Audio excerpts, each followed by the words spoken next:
Hello, story lovers. Welcome back to my channel, Madly in Love, Part 276.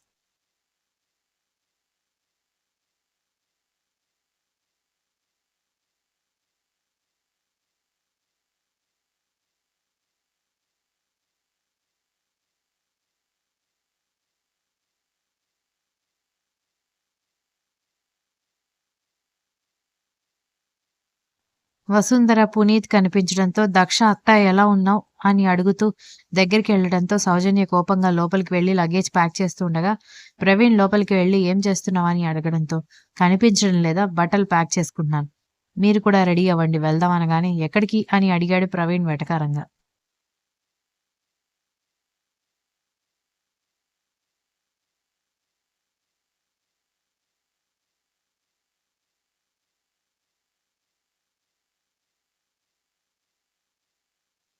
ఎక్కడికేంటి మన ఇంటికి. ఇక్కడ మనకింత అవమానం జరిగిన తర్వాత మీరింకా ఇక్కడే ఉండాలని అనుకుంటున్నారా? అనగానే, మనకు కాదు నీకు జరిగింది. నీ వల్ల నీకు జరిగింది. నీ వల్ల మాకు జరిగింది. కానీ మేమిది అవమానం అని అనుకోవడం లేదు. నీ బుద్ధేంటో నాకు తెలిసింది. నువ్వు సక్రమంగా ఉంటావంటే నాకు భార్యగా ఉండొచ్చు. లేదంటే మన ఇంటికి కాదు మీ ఇంటికి వెళ్ళిపో అని చెప్పి ప్రవీణ్ బాబునెత్తుకొని బయటకొచ్చేశాడు.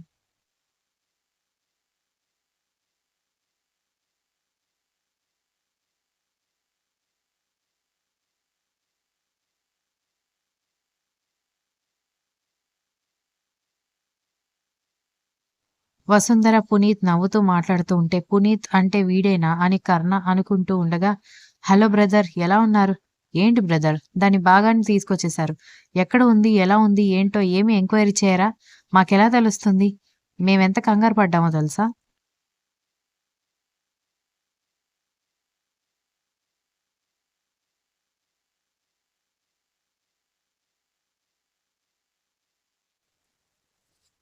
తర్వాత నేను వెతుక్కుంటూ హైదరాబాదొచ్చాను అనగానే వీడికేంటి ఇంత బాధ అని అనుకుంటూ అతను ఎలాంటి రియాక్షన్ ఇవ్వకుండా సీరియస్‌గా చూస్తుంటే వీడొకడు వాడి రియాక్షన్ గమనించకుండా వాగుతూనే ఉన్నాడు అని విరాట్ అనుకుంటూ దక్ష చెవిలో మనోడు జెలసీ ఫీలవుతున్నాడు. మీ బావ తెలియక లొడ లొడ వాగుతున్నాడు. వాడిని కొంచెం కంట్రోల్ చేయవే.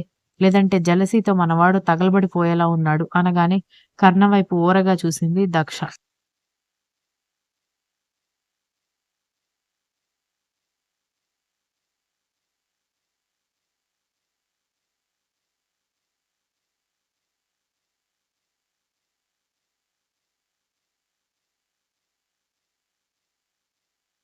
పోనీలే ఎలాగైతే ఇంటి క్షేమంగా ఉంది కదా!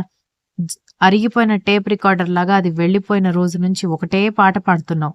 అని ఏం లేదు బాబు మీరిద్దరూ పెళ్లి చేసుకుంటారని తెలియక వీడు కూడా దక్షని ఇష్టపడ్డాడు అనగానే, ఆ విషయం తెలిసిన అందరూ షాక్ అయితే అది దక్షకు కూడా పెద్ద షాక్. ఎందుకంటే ఆ విషయం తనకు కూడా తెలీదు కాబట్టి. దక్ష, విరాట్ కంగారుగా కర్ణ వైపు చూస్తున్నారు.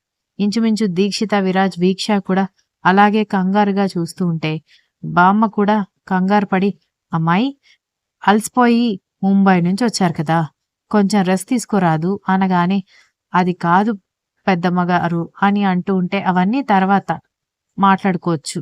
అమ్మాయి పదండి వెళ్దాం అంటూ తీసుకొని వెళ్ళిపోయింది.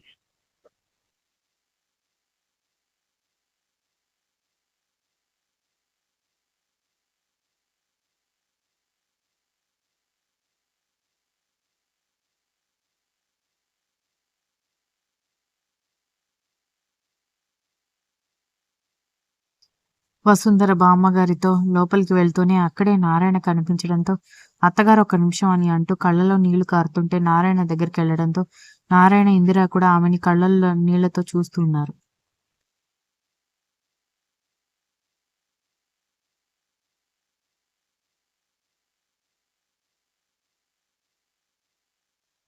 నన్ను క్షమించన్నయ్యా అంటూ నారాయణ కాళ్ళ మీద పడ్డంతో, అయ్యో ఎప్పుడో 20 ఏళ్ల క్రితం చేసిన తప్పుకి ఇప్పుడెందుకమ్మా క్షమాపణలు?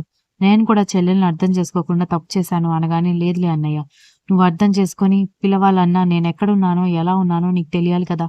నేనే నా యోగక్షేమాలు నీకు చెప్పకుండా వెళ్ళిపోయాను అని అంది.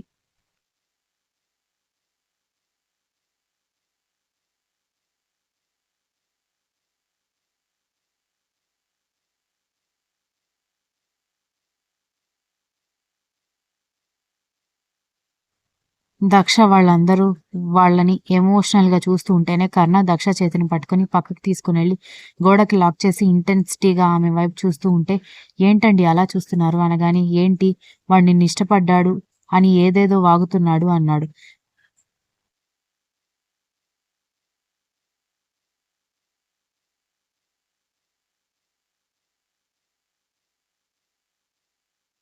మరదల్ని అవుతాను కదా! అందులోనూ మీరు నేను ప్రేమించుకుంటున్నామని పాపం అప్పుడు పునీత్‌కి తెలీదు.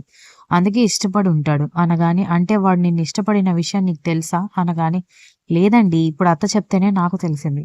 నేను కూడా సర్ప్రైజ్, షాక్ ఒకేసారి అయ్యాను" అనగానే, "షాక్ అయ్యావు. ఓకే. సర్ప్రైజ్ ఎందుకయ్యావు?" అని కోపంగా బుగ్గలు నొక్కి పట్టి అడిగాడు.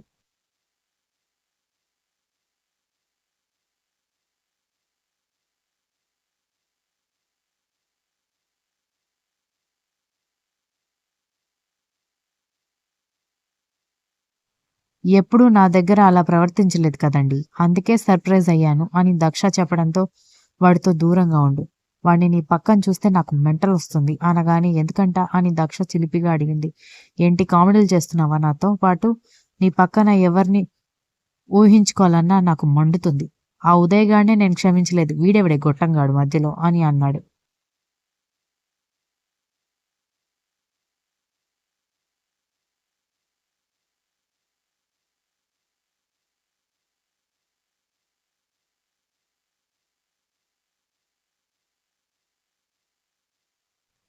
ఛీఛీ! గొట్టంగాడు కాదు. చాలా మంచోడు పునీత్ అని అంత మంచి పేరుంటే అలా పిలుస్తారేంటి? అనగానే ఏదో ఒక నీతి. ఇప్పుడే చెప్తున్నా. బావ, కోవ అంటూ వాడితో మర్యాదలు చేస్తూ నవ్వుకుంటూ మాట్లాడితే మాత్రం నేను ఊరుకోను అనగానే శ్రీవారికి జెలసీ ఎక్కువగానే ఉంది అని అతని చేతి వేళ్లతో ఆడుతూ ఉంటే, అది నీకు తెలియదా? నాకు జెలసీ టన్నుల్లో ఉంటుంది. మైండ్ ఇట్ అని చెప్పాడు.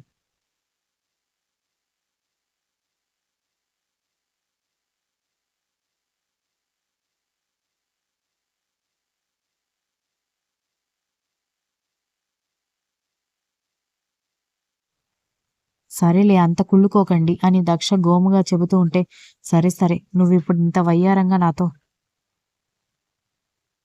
మాట్లాడకు. ఇంకా మనకి టైం ఉందని అంటూ అతను వెళ్ళిపోవడంతో దక్ష నవ్వుకుంటూ లోపలికొచ్చింది. ఎలా ఉన్నావు వదినా అని వసుంధర అడుగుతుంటే బావున్నాను వసుంధర. నువ్వెలా ఉన్నావు? అన్నయ్య గారు రాలేదా? అనగానే పునీత్, వసుంధర బాధగా ఒకరినొకరు చూసుకుంటే, ఏమైందమ్మా? బావగారు గురించి అడుగుతుంటే ఎందుకు ఇద్దరు అలా బాధపడుతున్నారు? అని అడిగారు నారాయణ.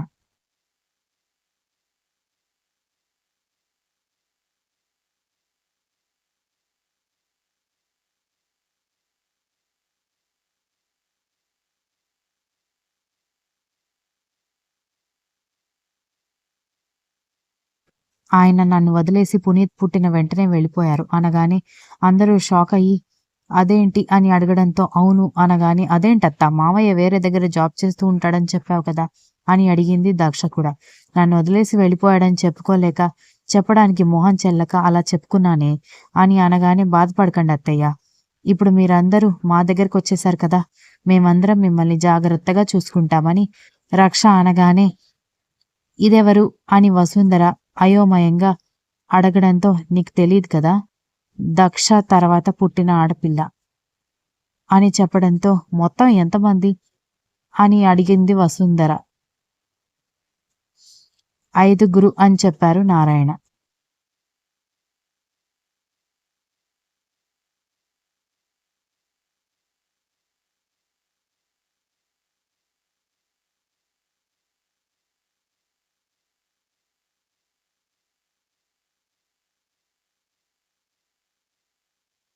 ప్రవీణ్, నవీన్, దీక్షిత, దక్ష, రక్ష అని ఐదుగురిని చూపించడంతో వీళ్ళలో నాకు దక్ష మాత్రమే తెలుసు.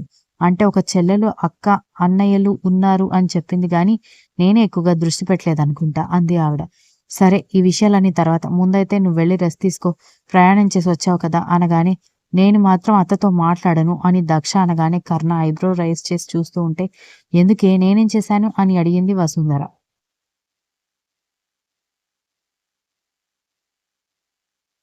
Continues. If you like the story, please like, share, comment, and don't forget to subscribe. Bye.